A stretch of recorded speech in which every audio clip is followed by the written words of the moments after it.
Shalom, Bapak Ibu, Saudara-saudari yang dikasih Tuhan dimanapun berada. Selamat pagi, apa kabar? Baik, kita akan dengar-dengaran firman Tuhan pada pagi hari ini. Sebelumnya mari kita satukan hati kita bersatu di dalam doa. Mari kita bersatu di dalam doa.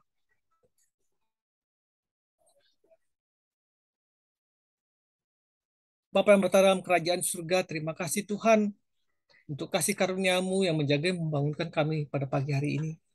Terima memulainya dengan mendengar firman Tuhan, berbicara Engkau Tuhan, kami siap untuk mendengarkan. Di dalam nama Tuhan Yesus Kristus kami berdoa. Amin.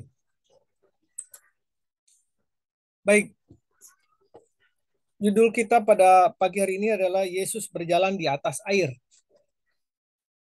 Nah, firman Tuhan diambil dari Markus 6 ayat 45 sampai ayat 54. Eh, 56. Kita akan bacakan. Yesus berjalan di atas air.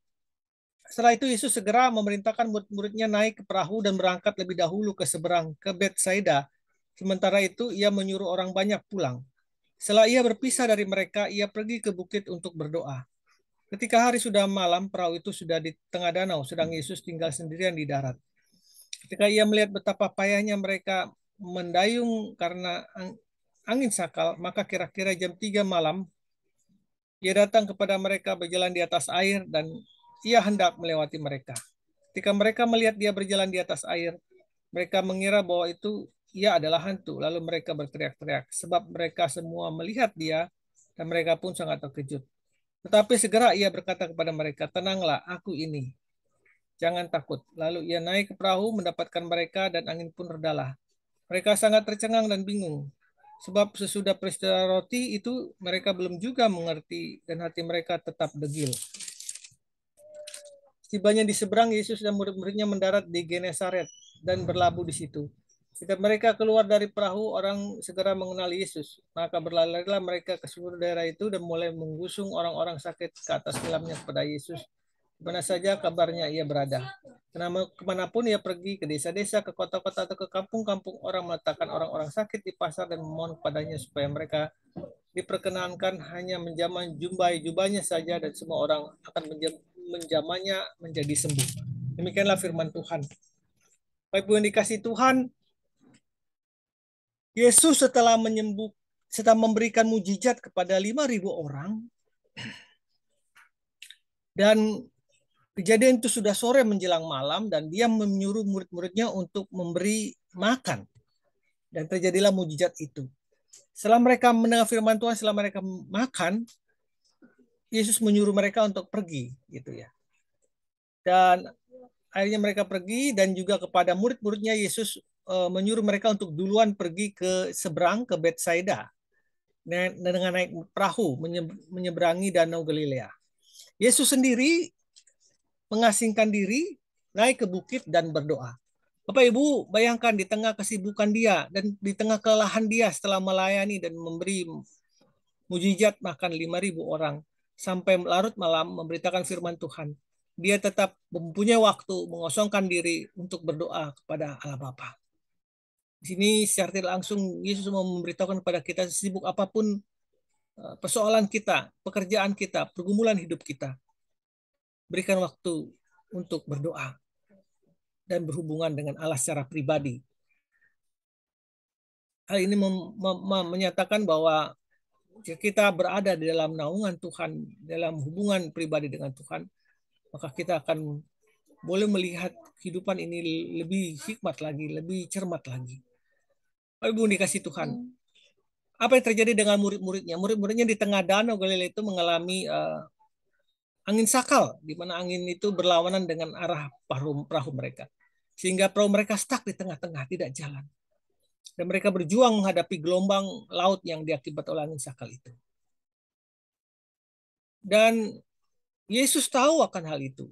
Sehingga dia jam 3 pagi, Yesus datang berjalan di atas air menghampiri mereka. Mereka tidak tahu itu siapa dan mereka pikir itu hantu. Dan mereka ketakutan dan berteriak-teriak. Ada orang berjalan di atas air pada pagi hari jam 3 pagi. Kemudian Yesus mengatakan, jangan takut, aku ini, ego emi, aku ini, tenanglah. Dan dia akhirnya naik ke atas perahu dan seketika itu juga badai itu tenang dan murid-muridnya pun mendengar dan mengenal suara, yaitu suara Yesus yang mengatakan, tenanglah, jangan takut, aku ini, ego emi.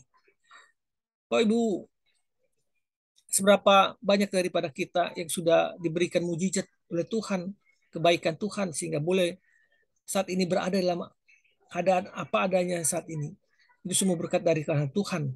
Kita bisa lolos dari segala pergumulan kehidupan karena mujizat Tuhan. Dan saat ini juga pun murid-muridnya juga mengalami mujizat Tuhan dengan penyembuhan, dengan mujizat Yesus memberi makan 5.000 orang dengan roti dan ikan. Tetapi hati mereka masih belum betul-betul percaya pada Tuhan. Sehingga pada waktu Yesus meredakan angin sakal tadi, mereka pun terpukau dan terheran-heran. Apakah kita demikian juga? Kita merasa takut dan terheran-heran. Tuhan boleh menyelamatkan kita berkali-kali. Tetapi intinya bagaimana kita boleh mengenal dia dengan sungguh-sungguh, itu belum kita alami dalam hidup ini. Sehingga pada waktu kita mengalami persoalan hidup, kita sudah tahu sebenarnya bahwa Allah beserta dengan kita.